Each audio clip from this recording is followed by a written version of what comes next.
মধ্যবিত্ত ঘরের গৃহিণী হয়ে ঘরে বসে প্রতি মাসে কিভাবে 50,000 টাকা সঞ্চয় করবে, অর্থাৎ রোজগার করবে। কারণ সঞ্চয়ের টিপস তো সবসময়তেই দিই, সঞ্চয় তো করবে কিন্তু রোজগারটা তো আগে করতে হবে, তারপরে সঞ্চয়।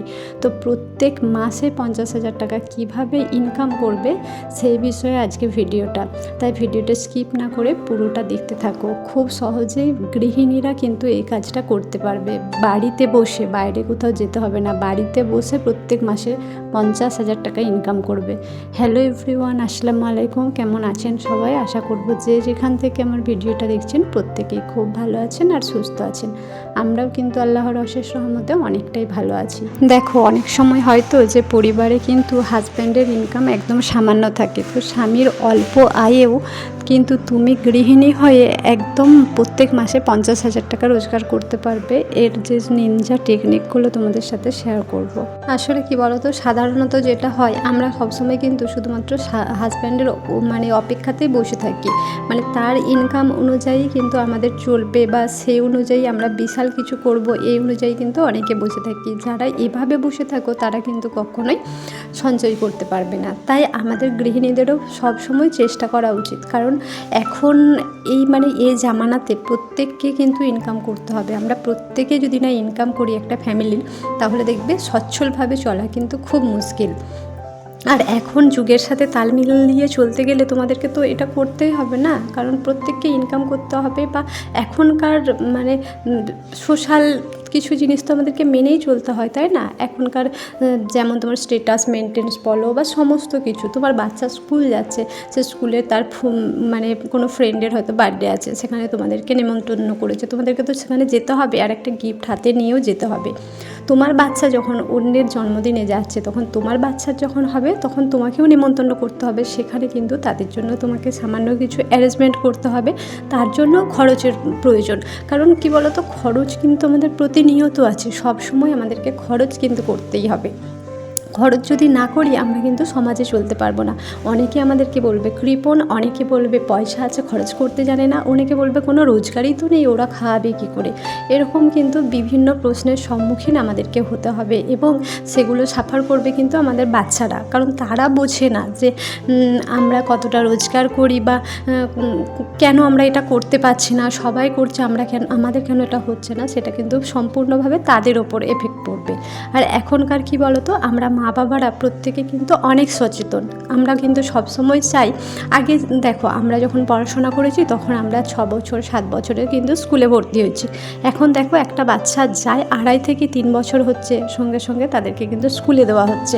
খুব জোর হলে নেয় 4 বছর, তার থেকে বেশি বয়সে কিন্তু কোনো বাচ্চা স্কুলে যাচ্ছে না। কোনো বাচ্চা বেশিরভাগ ধরো 90% বাচ্চা কিন্তু এখন প্রাইভেট স্কুলগুলোতে পড়ছে। প্রাইমারিতে খুব কম বাচ্চা পড়াশোনা করছে। তুমি দেখো না, যাদের বাবা school teacher, primary school teacher, তাদের বাচ্চারাও কিন্তু প্রাইভেট স্কুলে পড়ছে, নিজের বাবার স্কুল কিন্তু যাচ্ছে না। তাহলে বুঝতে পারছো তো যে এখনকার দিনকালটা কোথায় গিয়ে ঠেকেছে। সবাই কিন্তু সমাজের সাথে, যুগের সাথে তাল মিলিয়ে এগোচ্ছে। তাই আমাদেরকে কিন্তু সবসময় এই জিনিসগুলো খেয়াল রাখতে হবে। তো দাঁড়াও, বাকি টিপসগুলো তোমাদেরকে পরে বলছি, তার আগে একটু গল্প করি। দেখলে তো সকালে চাটা খাওয়ার পরে চায়ের যে সব এঁঠো বাসনগুলো ছিল সেই সমস্তগুলো ধুয়ে ফেললাম, কাপ ডিশ মোটামুটি যা কিছু ছিল। তারপরে কিন্তু ওই 10টা 10:30 মতো বাজে এখন তরমুজ কেটেছি, কেটে সবাই মিলে বসেছি তরমুজ খেতে। আর তরমুজটা না ভীষণ মিষ্টি ছিল, কালারটা দেখেই বুঝতে পারছো, যেমন একদম পুরো লাল টকটক করছে। এই লাল কালারের তরমুজগুলো না ভীষণ কিন্তু মিষ্টি হয়, খেতে খুব ভালো ছিল। আর দেখবে 10টার টাইমে একটু কিছু না খেলেও যেমন হয় না। আগে কিন্তু যখন স্কুল যেতাম ভাত খেতাম, আমার ভাত খাওয়াতে ভীষণভাবে নেশা ছিল। এখন বলতে গেলে আর ওই সময়ের অভাবে আর কি খাওয়া হয়ে ওঠে না। কি বলো তো, সকাল হলেই বেটুকে তোলা, ওকে ব্রেকফাস্ট করানোর জন্য ব্রেকফাস্ট বানাতে যাওয়া, তারপর মুখ ধোয়ানো, ব্রাশ করানো, প্রচুর কাজ থাকে, যেই কারণে 10টার সময় আর ভাত খাওয়ার সময়টা হয়ে ওঠে না। ওই টুকিটাকি কোনো ফল টল থাকলে এই সবগুলোই খাই, কোনো ব্রেড থাকলে কখনো পিনাট বাটার দিয়ে ব্রেড খেয়ে নিলাম, যেগুলোতে খুব তাড়াতাড়ি হয়ে যাবে আর কি, সময়টা কম লাগবে। ভাত খেতে গেলে একটু সময় বেশি লেগে যায়, সেই কারণে কিন্তু এখন আর এগুলো হয়ে ওঠে না। এখন দেখবে অধিকাংশ মানুষেরই কিন্তু সময়ের খুব অভাব, যে কারণে এগুলো করতে হয় আমাদেরকে, পরিস্থিতির মানে সাথে সাথে অনেক কিছুই কিন্তু করতে হয়। এরপরে দেখো এখানে আলু ছিলে নিয়েছি আর অল্প এক টুকরো কুমড়ো ছিল, এই কুমড়োটাও কেটে নিলাম। ওই একটা মিক্সড সবজি করব, কুমড়ো আলু বড়ি আর মাছের মাথা দিয়ে একটা মিক্সড সবজি করব, আর মাছের তেল পেঁয়াজি করব।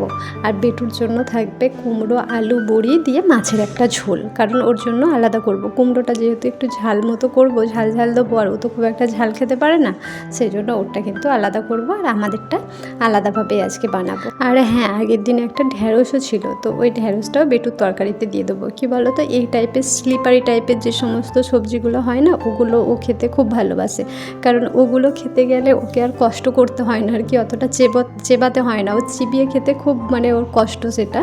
তো যেগুলো এই টাইপের খাবার হয় সেগুলো যেহেতু খুব ইজিলি খাওয়া যায়, সেজন্য না ও খুব পছন্দ করে। ঢ্যাঁড়স, তারপর কচু, এই টাইপের জিনিসগুলো ও খুব খেতে ভালোবাসে। আর এখানে দেখো পেঁয়াজটাও কেটে নিচ্ছি, যেহেতু ছুরিতে খুব কম কাটা হয় সেজন্য না কাটতে একটু প্রবলেম হয়, একটু দেরি হয়, সময় বেশি লাগে, কিন্তু কাটলে কি বলো তো, দেখতে বেশ ভালো লাগে। যখন ভিডিও শ্যুট করি না, এই ভিডিওগুলো তোমাদের কাছে যখন প্রেজেন্ট করি সুন্দর করে, দেখি বেশ দেখতে ভালো লাগে, সেই জন্য যখন আমি ভিডিও বানাই তখন কিন্তু ছুরিতে কাটি, আর এমনি সময়তে কিন্তু বটিতে কেটে নিই। সেই জন্য যেটা কি বলতো, অভ্যাস থাকবে সেই জিনিসটা খুব আমাদের ইজিলি হয় না, আর যে জিনিসটা দেখবে অভ্যাস নেই সেই জিনিসটা করতে গেলে একটু কিন্তু তোমার আনকমফোর্টেবল লাগে। কিন্তু আনকমফোর্টেবল লাগলেও যেহেতু ভিডিও শ্যুটে দেখতে ভালো লাগে, সেই জন্য মাঝে মাঝে করি, দেখতেও বেশ ভালো লাগে। আর কি বলতো, এখন কাজ করতে করতে অনেকটা অভ্যাসও হয়ে গেছে বলতে পারো। যখন প্রথম করতাম খুব অসুবিধা হতো, যখন যারা আমার একদম পুরনো ভিউয়ার্স আছো, একদম পুরনো দিন থেকে ভিডিও দেখো, যখন আমি মধ্যপ্রদেশে থাকতাম, তখন থেকে আমার এই জার্নি শুরু বলতে পারো। তার আগে পর্যন্ত কিন্তু আমি বটিতেই অভ্যস্ত, ছুরিতে কখনো আমি একটা ফল কেটেও খাই না, পুরোপুরি কিন্তু আমি একদম বটির ওপরেই অভ্যস্ত বলতে পারো। বটিতে সবজি খুব তাড়াতাড়ি আমি কাটতে পারি, আর খুব ইজিও মনে হয় আমার কাছে। আর এখানে দেখো বড়িগুলো একটু ভেজে নিচ্ছি, প্রথমে তেলের ওপরে বড়িগুলো ভেজে তুলে নেবো, তারপরে কিন্তু রান্না করব। দেখো কি সুন্দর লাল লাল মতো একদম হয়ে গেছে। আর জানো তো, এগুলো না হাতে বানানো বড়ি, যখন আমরা বাড়ি গিয়েছিলাম তখন বাড়ি থেকে কিন্তু এগুলো নিয়ে এসেছিলাম।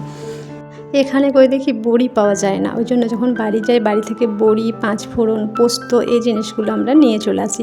পোস্তটা এখানে পাওয়া যায় কিন্তু খুব একটা ভালো নয় আমাদের ওখানকার মতো, সেই জন্য কিন্তু এগুলো বেশি বেশি করে বাড়ি থেকে নিয়ে আসা হয় আমাদের। চলো এবার টাকা উপার্জনের টিপসগুলো তোমাদের সাথে শেয়ার করি। যেমন ধরো, আমরা কিন্তু অনলাইন বিজনেস করে, এখন অনলাইন বিজনেসের প্রবণতা ভীষণ বেড়েছে, অনলাইন বিজনেস করে কিন্তু আমরা বেশ ভালো পরিমাণের একটা টাকা রোজগার করতে পারবে। যেমন ধরো, মিশোতে তুমি একটা অ্যাকাউন্ট খুলবে, খুলে তোমার যে দক্ষতা আছে, তোমার যে হাতের কাজ, তুমি যা কিছু পারো, ধরো ফেলে দেওয়া বোতলে ডিজাইন করে সুন্দর ফুলদানি বা পেনদানি, এমনকি চামচ, এই সমস্ত জিনিস রাখার জন্য সুন্দরভাবে কিন্তু একটা পট বানানো যায়। তো ওই ধরনের যে সমস্ত হাত, তার উপরে যদি তুমি একটু ফেব্রিক দিয়ে কাজ করে দাও, করে কিন্তু যদি অনলাইনে সেল করো, মিশোতে দেখবে অ্যাকাউন্ট খোলা যায়, সুন্দরভাবে একটা অ্যাকাউন্ট খুলে তুমি সেখানে যদি সেল করো না, সেখান থেকে তোমার প্রোডাক্টগুলো বিক্রিও হয়ে যাবে, আর তুমি বেশ ভালো একটা লাভের অংশ ওখান থেকে পেয়ে যাবে। তারপরে ধরো মানি প্ল্যান্ট, কয়েন প্ল্যান্ট, এগুলো দেখবে এখন মানুষ বাড়িতে রাখতে খুব স্বাচ্ছন্দ্য বোধ করে। তো এই সমস্ত গাছের চারা বানিয়ে তুমি সেগুলোও যদি মিশোতে সেল করো, দেখবে সেখান থেকেও কিন্তু তোমার ভালো পরিমাণে একটা আর্নিং আসে। আর সবাই কিন্তু যেহেতু এগুলোতে এখন স্বাচ্ছন্দ্য বোধ করছে, সেই জন্য সবাই কিন্তু এই জিনিসগুলো কিনেও নেয় খুব সহজে। প্রথম যখন শুরু করবে তুমি অল্প লাভ রাখবে, রেখে করবে, দেখবে এখান থেকে কিন্তু একটা ভালো পরিমাণের টাকা তুমি সেভ করতে পারবে, সঞ্চয় করতে পারবে। আর জানো তো, এই কয়েন প্ল্যান্টগুলোর দাম কিন্তু খুব কম। তুমি যখন এসে চারা রোপণ করবে প্রথমে, তখন মাত্র 100 টাকা খরচ করবে, দেখবে 100 টাকা খরচা করলেই কিন্তু তুমি মানে প্রচুর চারা তৈরি করতে পারবে, আর এখান থেকে তুমি কিন্তু ইনকামও করতে পারবে। এছাড়া ধরো, তুমি যেখানে কম দাম সেই সমস্ত জায়গাতে গিয়ে, যেমন আমি বড় বাজারের কথাই বলছি, বড় বাজার গেলে সেখান থেকে কম দামে তুমি সুতির কুর্তি, সুতির 3 পিস, এই সমস্ত জিনিসগুলো যদি নিয়ে আসো, নিয়ে এসে যদি তুমি মিশোতে সেল করে তোমার একটা লাভের অংশ রেখে, সেখান থেকেও তুমি ঘরে বসেই কিন্তু সুন্দরভাবে একটা ইনকাম করতে পারবে। তারপর আরেকটা পয়েন্ট হলো কসমেটিক্সের বিজনেসে কিন্তু প্রচুর পরিমাণে লাভ আছে। তুমি কিন্তু ওখান থেকে কসমেটিক্স নিয়ে এসে সেগুলোও কিন্তু অনলাইনে সেল করতে পারো। দেখবে এখান থেকেও তুমি একটা ভালো পরিমাণে কিন্তু লাভ পাবে। তো এই সমস্ত ধরনের বিভিন্ন ধরনের কাজ করে তুমি দেখবে তুমি প্রথমে যখন শুরু করবে তখন হয়তো 50,000 পাবে না, কিন্তু যখন এই বিজনেসটা তুমি বাড়িয়ে ফেলবে না, তুমি যখন তোমার অধীনে 2 জন কর্মচারী রেখে যখন বিজনেসটা বাড়াবে, তখন খুব সহজেই প্রত্যেক মাসে তুমি 50,000 টাকা রোজগার করতে পারবে। তো দীর্ঘদিন পরিশ্রম করতে হবে, একদিনে হবে না, কোনো কিছুই একদিনে হয়নি। তোমরা দীর্ঘদিন চেষ্টা করো, দেখবে নিশ্চয়ই সফলতা পাবে। আজ তাহলে আসি, ততক্ষণ সবাই ভালো থাকবে, সুস্থ থাকবে আর আমাদের জন্য অনেক অনেক দোয়া করবে। দেখা হচ্ছে আবার একটা সুন্দর টিপসের ভিডিও নিয়ে।